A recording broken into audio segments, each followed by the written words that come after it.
The text came at 11:47 p.m. on my 62nd birthday. Good, we need space. I'm Alva Wilson, and my son had just told me to stop contacting him. But here's what Daniel didn't know.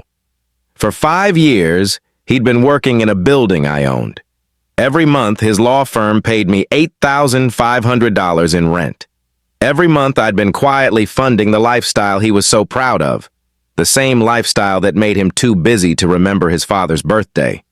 Kaylin, his wife, had actually liked that cruel message. She thought cutting off the old man was funny. They had no idea that their dismissive text had just triggered something that would cost them everything they thought they'd built. I stared at those words for exactly 60 seconds. Then I opened my laptop and made the call that would change their lives forever. You know what? If you're watching this, hit that subscribe button and tell me where you're watching from in the comments below, because this story gets wild. What happened next taught my family the difference between taking money and earning respect, and the lesson came with a price tag they never saw coming. The text was simple enough. Dad, no one remembered because we've all been busy. Good. We need space. Stop contacting us. Then I saw it. Kaylin had liked the message. My daughter-in-law had actually liked my son telling me to stop contacting them on my birthday. I sat there in my empty house, surrounded by photos of Daniel's childhood, Little League games I'd coached, college graduation I'd paid for, wedding reception I'd funded to the tune of $85,000. Let me paint you a picture of how this family dynamic worked.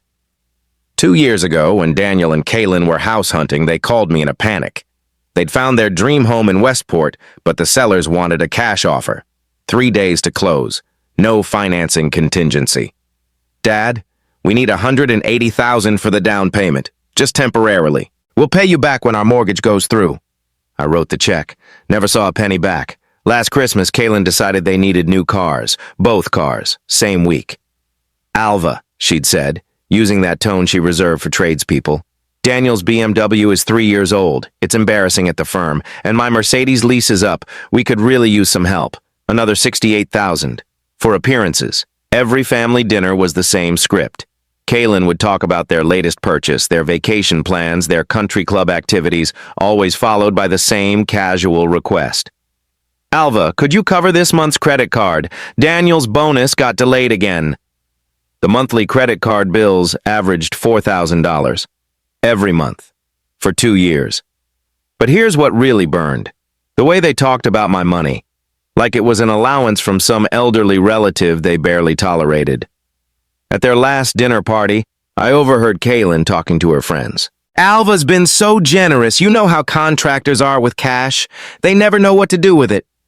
Contractors. Like I was some guy with a toolbox instead of the man who'd built Wilson and Associates Construction from nothing into a $12 million company.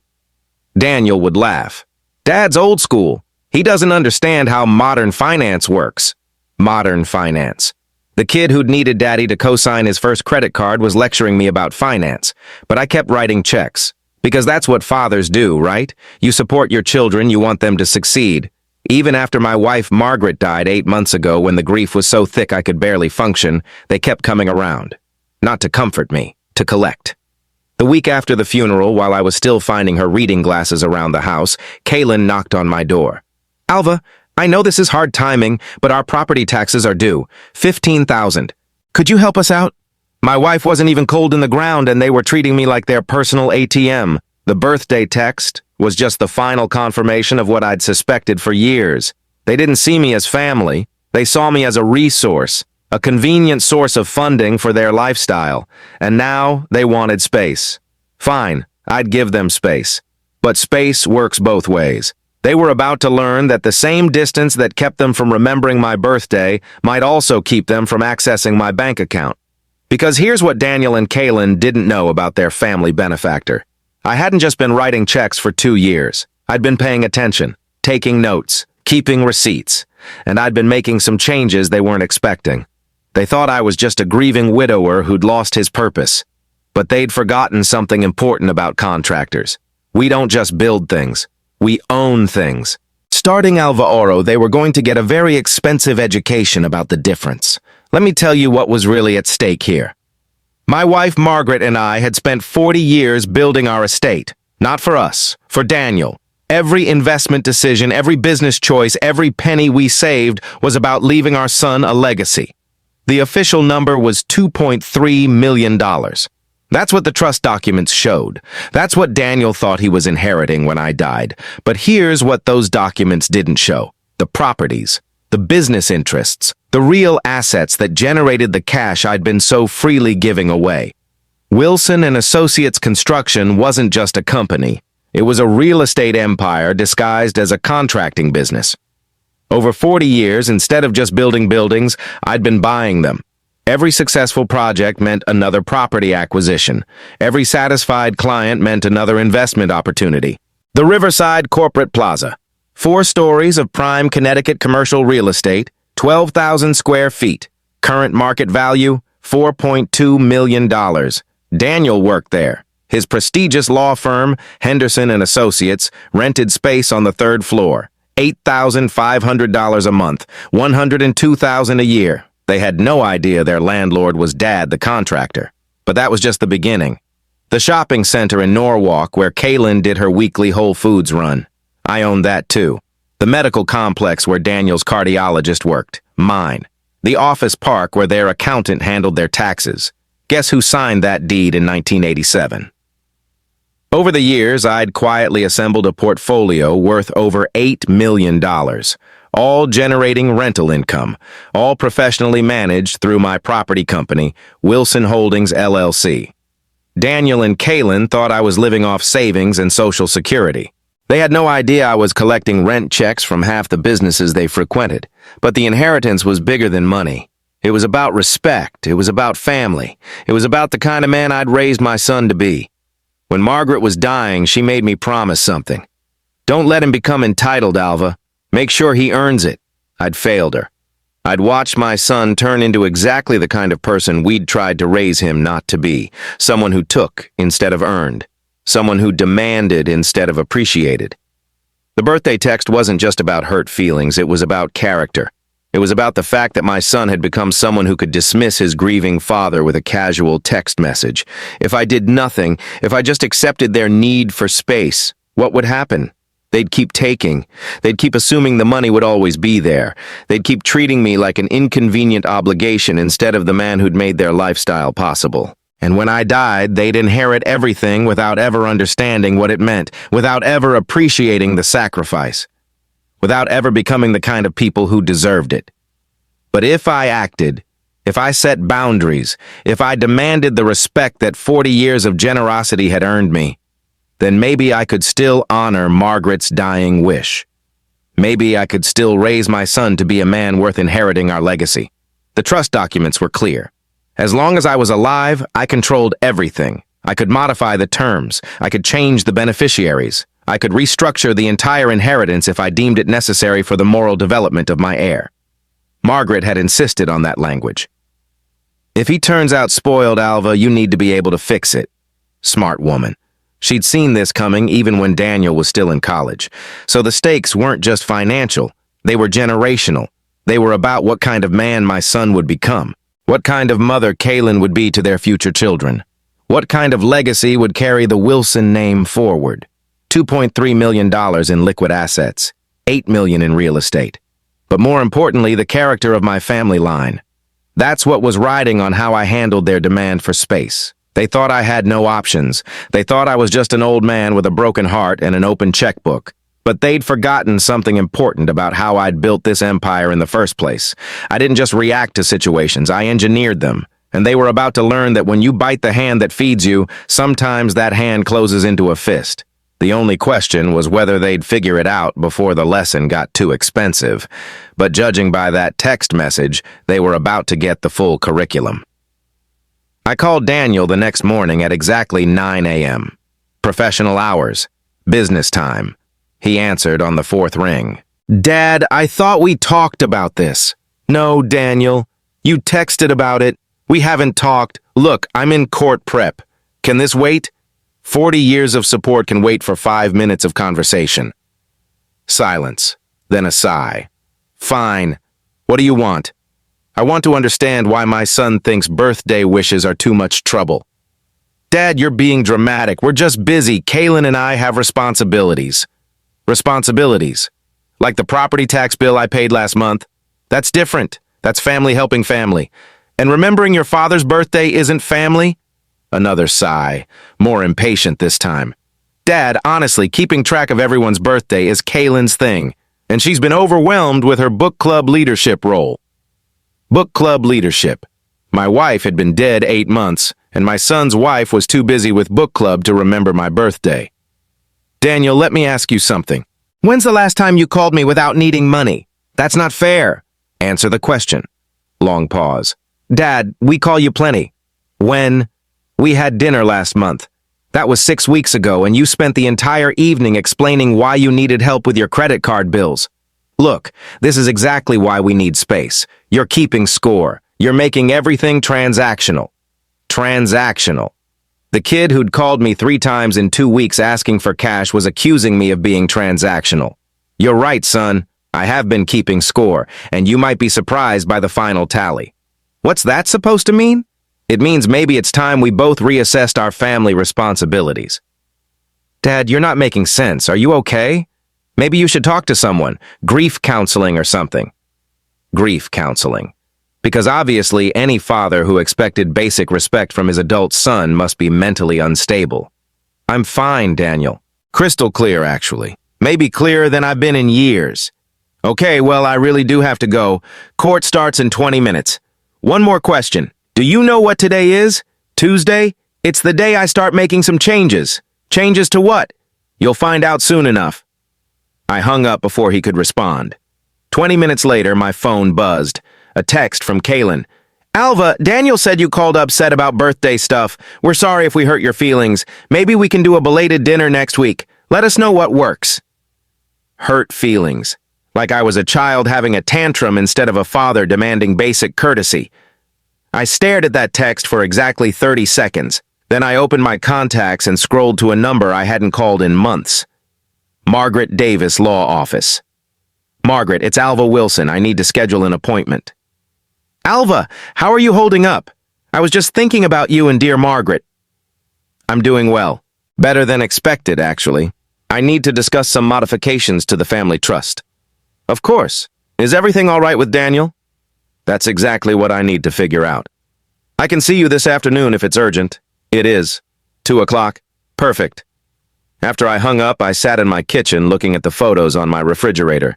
Daniel's graduation, his wedding, Kaylin's birthday party from last year, all events I'd funded, all memories I'd made possible. But looking at those photos now, I realized something. In every single picture, they were looking at each other, at the camera, at anyone but me.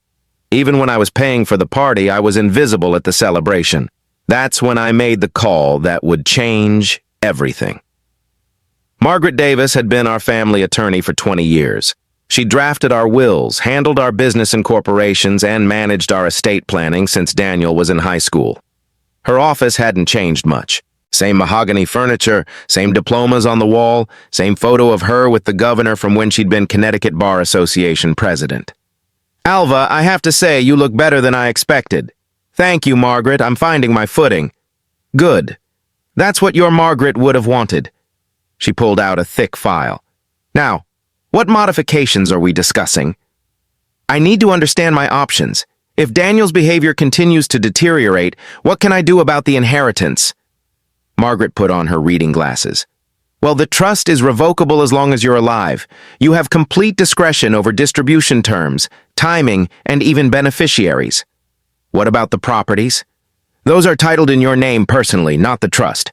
You could transfer them, sell them, or restructure ownership however you see fit. I leaned forward.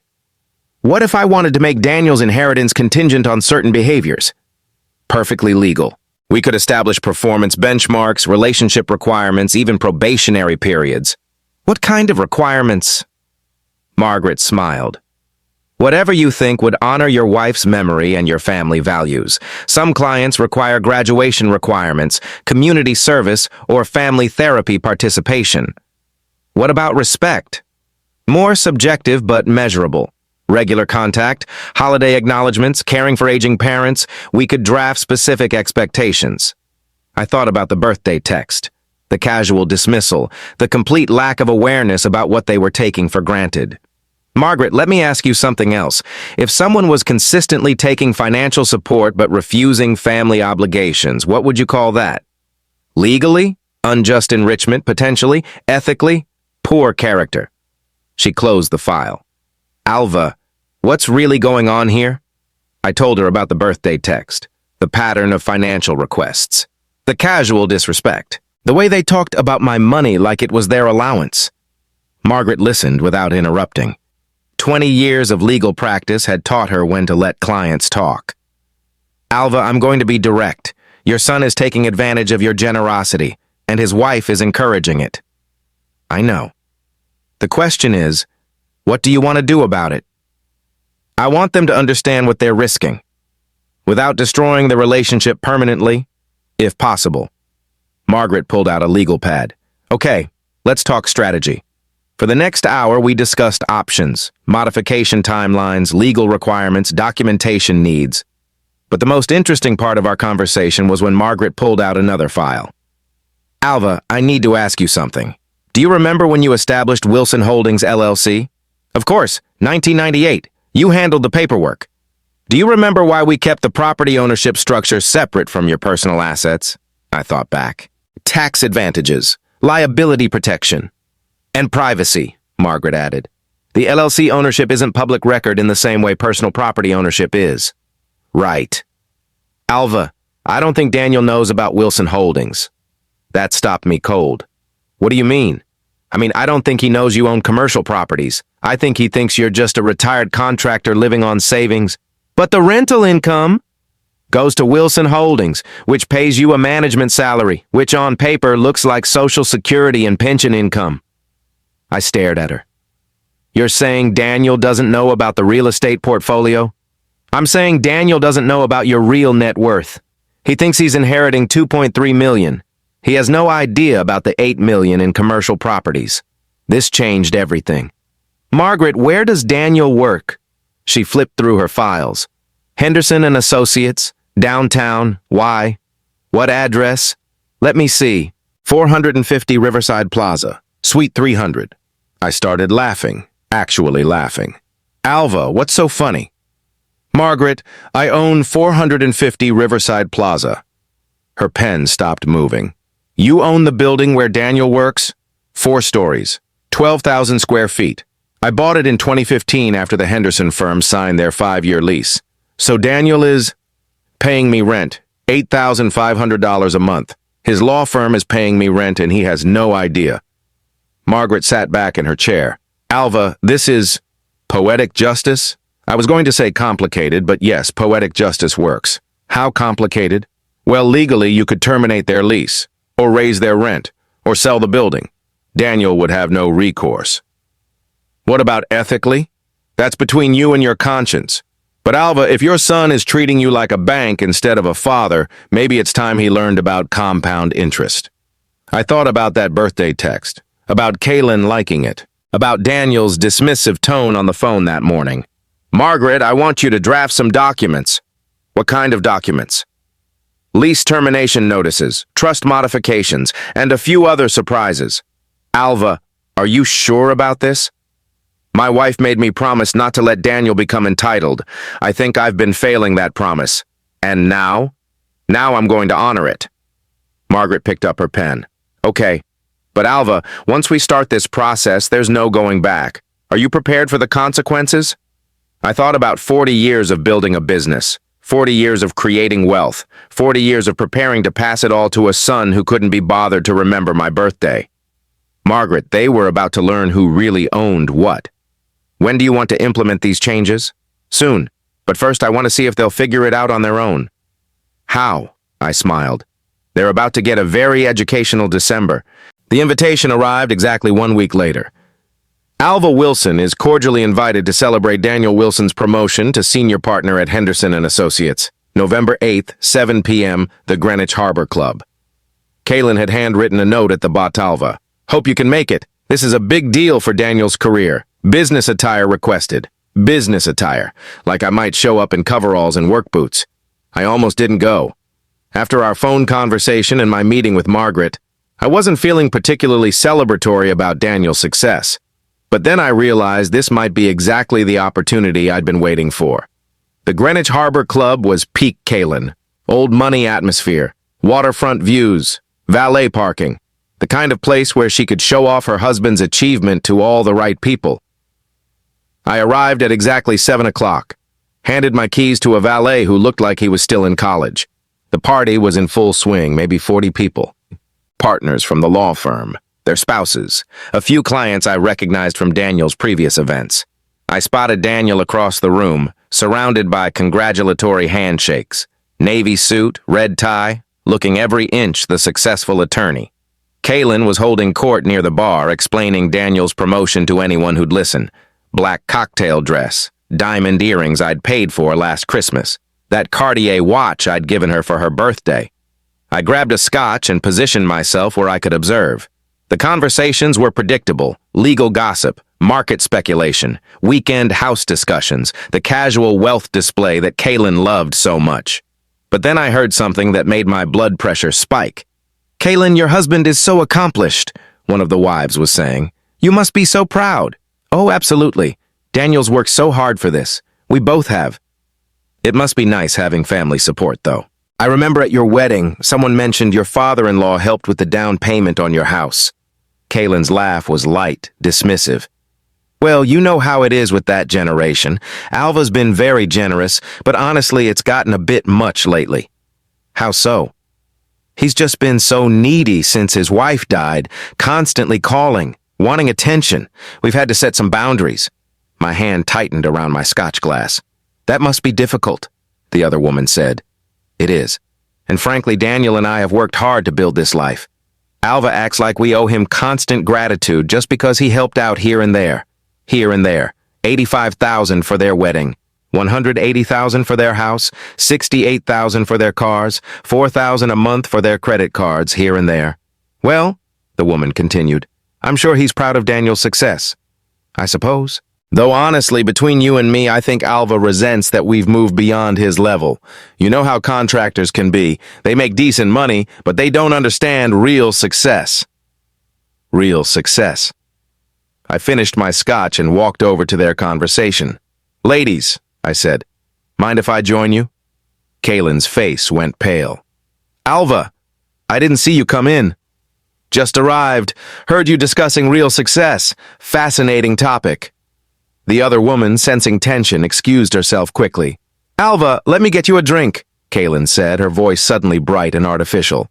"I'm fine, but thank you. I was actually hoping to congratulate Daniel."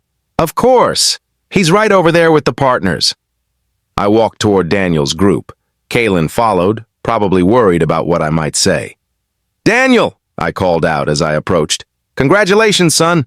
He turned, surprised. "Dad, you made it." "Wouldn't miss it. Senior partner, that's quite an achievement." "Thanks. It's been a long road." I looked around at the assembled partners. Distinguished men in expensive suits, the kind of people Kalen was always trying to impress. "Daniel, I'd love to meet your colleagues. I don't think I've ever been properly introduced to the leadership team." "Of course. Dad, this is Richard Henderson, the managing partner." Henderson extended his hand. "Mr. Wilson, pleasure to meet you. Daniel speaks of you often." "All good things, I hope." "Absolutely. He's mentioned how supportive you've been of his career." "I try to help when I can." "That's wonderful. Family support makes such a difference in this profession." I nodded. "Richard, I'm curious. How long has the firm been in your current location?" "Riverside Plaza? About 5 years now. Excellent building. Professional management company. We've been very happy there." "Good to hear. Professional management is so important." "Absolutely. Actually, funny story.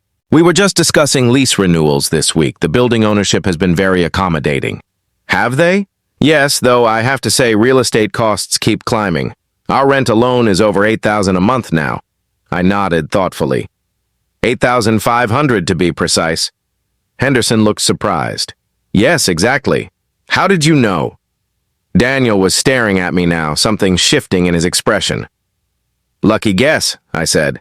"I've been in construction for 40 years. You develop a sense for commercial real estate values. Well, it's worth every penny. Prime location, excellent amenities. I'm sure the ownership group appreciates tenants who take care of the property." We try to be good tenants. Although between you and me, we've never actually met the ownership group. Everything goes through Wilson Holdings LLC. Very professional, but somewhat mysterious. The silence that followed was deafening. Daniel's face had gone completely white. Kaylin was staring at me like I'd just spoken in a foreign language. Wilson Holdings, Daniel said slowly. Common name, I replied. Lots of Wilsons in Connecticut. But Daniel wasn't stupid. You don't become a senior partner at a prestigious law firm without being able to connect dots. Dad, he said quietly, can I speak with you privately? Of course, son, but let me finish congratulating the partners first. I turned back to Henderson. Richard, I hope the firm continues to thrive in their current location. I have a feeling the ownership group wants to maintain a good relationship with quality tenants. That's reassuring to hear. Yes, although I understand they're reviewing all leases for renewal next month. Should be interesting to see how that process goes. Daniel grabbed my arm. Dad, now. We walked to a quiet corner of the club. Kaylin followed, her heels clicking anxiously on the hardwood floor. Dad, what are you doing? I'm celebrating your promotion, son. Isn't that why you invited me? The building, Dad. Wilson Holdings. What aren't you telling me? I looked at my son, at his expensive suit and his worried expression, at Kaylin standing behind him, finally understanding that her casual dismissal of Alva the contractor might have been a mistake. Daniel, I think it's time we had that conversation about family responsibilities. What conversation? The one where you learn what happens when you bite the hand that feeds you. And that's when I realized the entire party had gone quiet. Everyone was watching us, waiting to see how this family drama would unfold. I had one more card to play. Daniel, I said, my voice carrying just loud enough for the nearby partners to hear, let me tell you a story about real estate investment. His eyes were wide now. Kaylin had gone completely silent. 40 years ago, I started Wilson & Associates Construction with a pickup truck and a toolbox. Know what I learned from building buildings? Dad, please! I learned that the real money isn't in building them. It's in owning them. Richard Henderson had moved closer, clearly intrigued by our conversation. Several other partners were listening now, too. So every time I finished a successful project, instead of just taking my fee and moving on, I started buying. Small properties at first, then bigger ones, then entire buildings. Dad, what are you saying? I pulled out my phone and opened the Photos app, scrolled to a picture I'd taken just last week. I'm saying that over 4 decades, your old man assembled quite a real estate portfolio. I showed him the photo. Recognize this building, son? It was Riverside Plaza, the building where we were standing, where Daniel worked every day. That's our building, Kaylin whispered. No, I corrected. That's my building. The silence spread like ripples in a pond. Conversations stopped. Partners turned toward us. Even the bartender paused mid-pour. Daniel stared at the photo. You own Riverside Plaza? I own a lot of buildings, Daniel. The shopping center where Kaylin does her grocery shopping, the medical complex where you go for your annual physical, the office park where your accountant works. I swiped to the next photo. Property deed. My name clearly visible. Wilson Holdings LLC isn't some mysterious ownership group, son. It's me. It's been me for 25 years. Richard Henderson stepped forward. Mr. Wilson, are you saying you're our landlord? I'm saying your lease payments have been funding your senior partner's lifestyle for the past 5 years. The implications hit Daniel like a physical blow. I could see him calculating. $8,500 a month. 12 months a year. 5 years. Dad, you've been collecting rent from my firm? Your firm has been paying rent to my company. There's a difference. Kaylin found her voice. Why didn't you tell us? Tell you what, Kaylin, that I was more successful than you assumed, that the contractor you've been dismissing actually owns half the commercial real estate in this county? I pulled out my phone again, opened my banking app, showed them the Wilson Holdings account balance. Recognize these numbers? Daniel's face went ashen. That's $8 million. 8.2 million, actually. Real estate appreciates nicely when you hold it for decades. The crowd of onlookers had grown. Partners, spouses, clients, everyone straining to hear this family drama unfold at Daniel's promotion party. Richard Henderson cleared his throat. Mr. Wilson, I have to ask, is our lease secure? That depends, Richard. Do you consider your senior partner a man of good character? The question hung in the air like smoke. Dad, what do you mean? I mean, Daniel, that respect and gratitude aren't just nice ideas.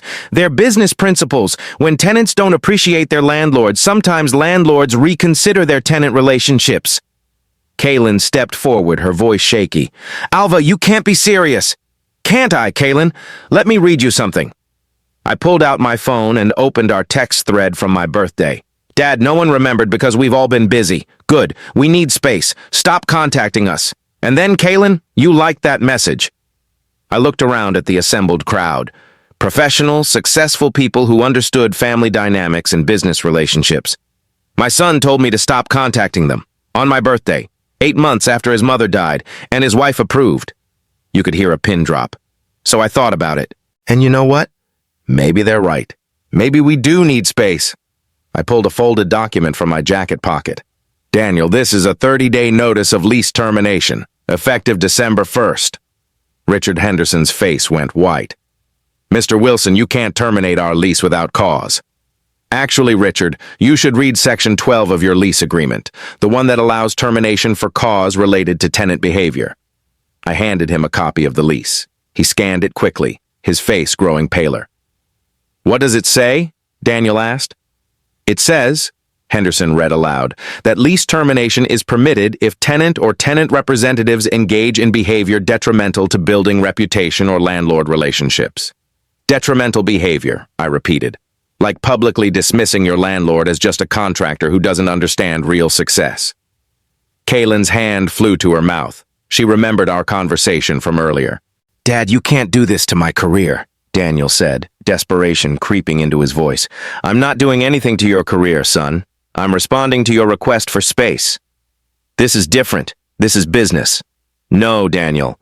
This is family. Business and family have been connected in our relationship for years. You just never bothered to learn how deeply connected they were. I turned to the crowd of watching partners. Gentlemen, ladies, I want to be clear. My son is a talented attorney. His promotion to senior partner is well-deserved, but talent and character are different things. Dad, please, Daniel whispered. For 5 years, Daniel has worked in a building I own. For 2 years, he's taken financial support from me while dismissing me as an embarrassment. Last week, he told me to stop contacting him because they needed space. I folded the lease termination notice and put it back in my pocket. So, I'm giving them space. 30 days to find new office space. 30 days to figure out how to pay their own bills. 30 days to decide whether family relationships matter more than their pride. Richard Henderson stepped forward. Mr. Wilson, is there any way we can resolve this?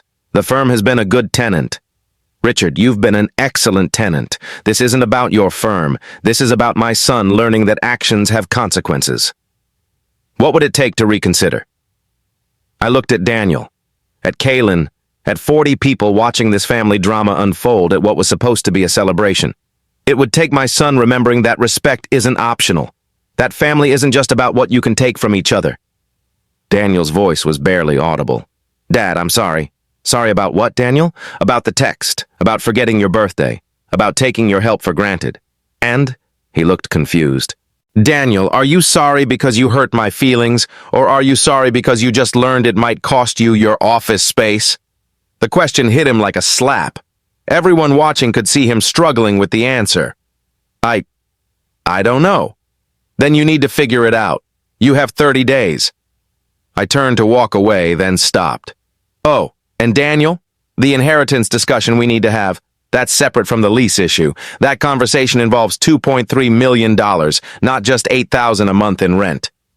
Kaylin actually swayed on her feet. Enjoy your promotion party, son. I hope it's everything you wanted. As I walked toward the exit, I heard Richard Henderson's voice behind me. Daniel, we need to talk. Monday morning. First thing. The valet brought my car around. As I drove home, I thought about Margaret's words. Once you start this process, there's no going back. She was right. I'd just publicly demonstrated that the contractor they'd been dismissing owned the foundation of their professional lives. Now I had to see if they'd learned anything from the lesson, or if I'd need to teach them more. The call started at 6 a.m. the next morning. First Daniel, then Kaylin, then Daniel again. Then a number I didn't recognize that turned out to be Richard Henderson. I let them all go to voicemail. By 9 a.m., I had 14 missed calls and 7 text messages. I made coffee, read the newspaper, and listened to the messages at my own pace. Daniel's first message, "Dad, we need to talk. Please call me back." Kaylin's message, "Alva, I think there's been a misunderstanding. Can we have lunch today?" Henderson's message, "Mr. Wilson, this is Richard Henderson. I'd appreciate a few minutes of your time to discuss our lease situation." Daniel's second message, "Dad, I know you're angry, but you can't destroy my career over a text message." There it was. The complete misunderstanding of what this was about. I wasn't destroying his career over a text message. I was setting boundaries after years of being treated like a convenience instead of a father. At 10 a.m., I drove to Margaret Davis's office. "Alva," she said as I walked in, "you look remarkably calm for a man who just detonated his family relationships." "I feel calm, clearer than I've been in months." "Good, because we have some paperwork to finalize."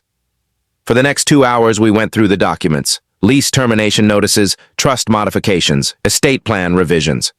"Alva, these changes are significant. Are you certain about this?" "Margaret, let me ask you something. If your child treated you like an ATM, dismissed your feelings, and told you to stop contacting them, what would you do?" "I'd set boundaries. That's what I'm doing, with an $8 million lesson plan.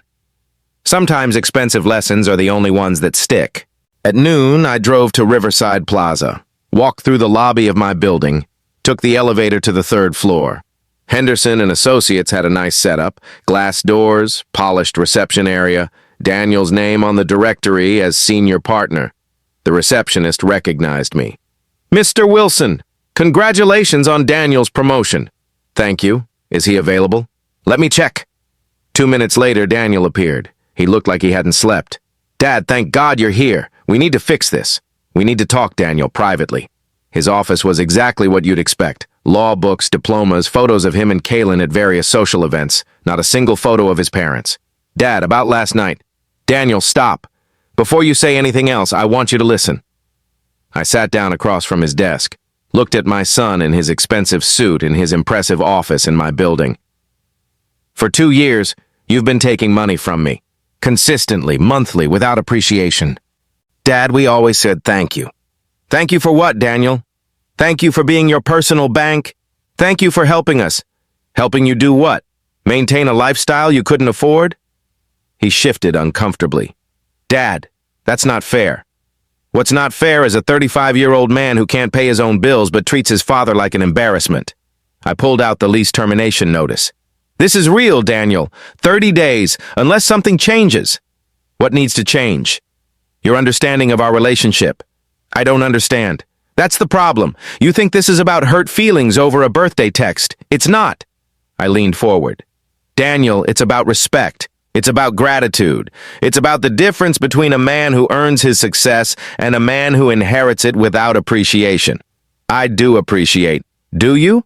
"Daniel, name one time in the past year you called me just to check how I was doing, not to ask for money, not to complain about something, just to see how your widowed father was handling his grief."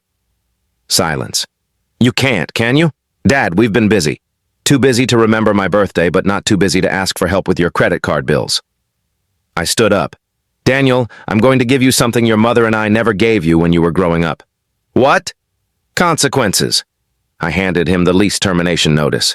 "You have 30 days to decide what kind of man you want to be, what kind of son you want to be, what kind of relationship you want with your father." "Dad, you can't be serious about this." "I'm serious about all of it. The lease, the inheritance, the entire dynamic between us." His face went pale. "The inheritance?" I pulled out another document. Trust modification papers. $2.3 million, Daniel. That was your inheritance. Was. "What do you mean, was?" "I mean, your inheritance is now contingent on demonstrating the character your mother and I tried to raise you to have." "What kind of character?" "The kind that remembers his father's birthday.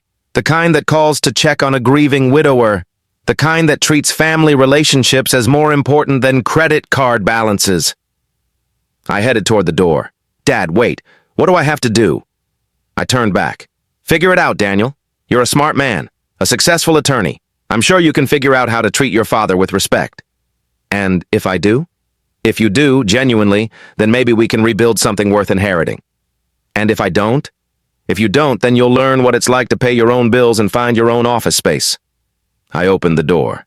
30 days, Daniel. Use them wisely. As I walked down the hallway, I heard his voice behind me. Dad, I love you. I stopped, turned around. I love you too, son. That's why this is so important. I took the elevator down to my building lobby, walked outside into the Connecticut sunshine.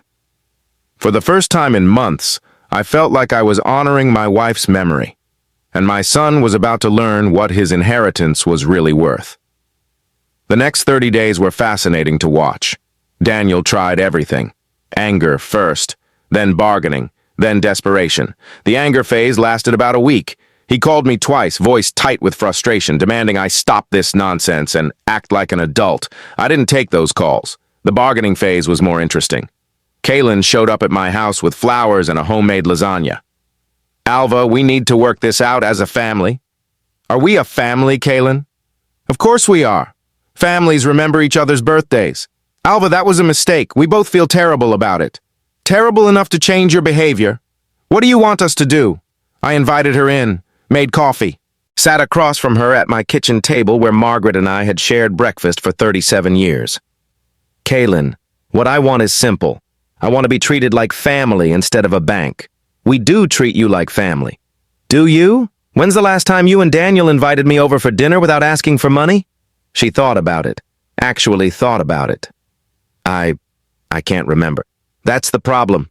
The desperation phase started in week 3. Daniel found me at the hardware store on a Saturday morning. He looked exhausted. Dad, Henderson is panicking. They're scrambling to find new office space. Moving costs are going to be enormous. I imagine they are. Dad, this affects innocent people, the other partners, the staff, people who had nothing to do with our family issues. You're right, Daniel. Actions have consequences beyond just the people who make them. So you'll reconsider? I'll reconsider when you figure out what you should be reconsidering. I don't understand what you want from me. That's when I knew the lesson wasn't sinking in yet. Daniel, I don't want anything from you. I want something for you. What? I want you to become the kind of man your mother was proud to call her son. He stared at me. I thought I already was. Then you haven't been paying attention. But something shifted in week 4. Daniel started showing up, not calling ahead, not asking for anything, just showing up. First time was on a Tuesday evening. I was reading in my study when the doorbell rang. Dad, can I come in? Of course. He sat on the couch where he used to do homework as a teenager, looked around at the photos of his mother. I miss her too, Dad. I know you do. I've been thinking about what she'd say about all this. What do you think she'd say? She'd say I've been an ass. Your mother never used that language. She'd say I've been disappointing. That sounds more like her. He stayed for 2 hours. We talked about his mother, about memories from his childhood, about the business I'd built. He didn't ask for anything, didn't mention the lease, didn't bring up money. It was the first real conversation we'd had in years. The second visit was that weekend. He brought Kaylin. Dad, Kaylin said, I owe you an apology. For what? For taking you for granted, for treating your generosity like an entitlement, for not appreciating what you've done for us. Thank you for saying that. And I owe you an apology for something else. What's that? For not understanding that you weren't just helping us financially. You were showing us love, and we responded by treating you like an inconvenience. That got my attention. How do you see that now? Daniel answered. Because I've been thinking about it from your perspective, about what it must have felt like to lose Mom and then have your son tell you to stop contacting him. It felt like losing my family twice. Dad, I'm sorry, really genuinely sorry. What are you sorry for specifically? I'm sorry for taking your love and turning it into an obligation. I'm sorry for not calling you to check how you were doing. I'm sorry for dismissing you in front of my colleagues. I'm sorry for not remembering your birthday. I'm sorry for making you feel like you had to choose between being our father and keeping your dignity. It was the first time he'd acknowledged what this was really about. Daniel, what do you want our relationship to look like going forward? I want to call you every week, not to ask for anything, just to talk. I want to remember your birthday, Kaylin added, and your anniversary with Mom, and to invite you over for Sunday dinner. I want to earn back your trust, Daniel said. And I want to be the kind of son who deserves the legacy you and Mom built. The lease still had a week left before expiration. Daniel, let me ask you something. If I reverse the lease termination, would you remember these promises in 6 months? Dad, I hope so. But I understand if you don't trust me yet. What would help you remember? Accountability, check-ins, maybe some of those conditions Margaret mentioned. So we negotiated. New terms for the relationship, regular contact, family dinners, respect for boundaries, and Daniel got to keep his office. But the inheritance conditions stayed in place. Some lessons need time to stick. 6 months later, Daniel calls me every Sunday at 10 a.m. Not because he has to, because he wants to. We have dinner together every other week. Kaylin cooks. Daniel asks about my day. We talk about his mother's garden, the business, his cases at work. They pay their own bills now, all of them. Last month, Daniel brought me a check for $15,000. What's this for? Dad, it's a start. I calculated what we took from you over the past 2 years. This is the first installment. Daniel, you don't have to pay me back. Yes, I do. Not because you're making me, because it's the right thing to do. The inheritance? Still conditional. Daniel understands that. He's actually grateful for it. Dad, knowing that I have to earn it makes it mean something. Mom was right about that. Kaylin apologized to me, publicly, at Daniel's next firm party. Alva, I want everyone to know that Daniel's father isn't just a contractor. He's a successful businessman who taught his son the value of hard work and integrity. And I've learned to appreciate what that means. The lease termination taught them something money couldn't buy. Respect has value. Henderson and Associates is still my tenant. Good relationship now. Daniel makes sure of that. But the real change is simpler than all that. Yesterday was my birthday, 63 years old. My phone started ringing at 8 a.m. Daniel and Kaylin singing happy birthday. They'd bought me a present. Nothing expensive. A photo album filled with pictures of Margaret that they'd collected from family and friends. Dad, we wanted you to have something that honored Mom's memory. For the first time in months, I cried. Good tears. Because my son had finally learned the difference between taking care of someone and taking from someone. The inheritance? He'll get it eventually, when he's proven he deserves it. But more importantly, I got my son back. Sometimes the best investment returns aren't measured in dollars. Sometimes they're measured in Sunday phone calls and homemade dinners and birthday presents chosen with love instead of obligation. Respect can't be inherited, but it can be learned. Even when the lesson costs $8,000 a month and takes 30 days to sink in. If you've ever had to set boundaries with family, let me know in the comments where you're watching from. Sometimes love means saying no until they learn to say thank you.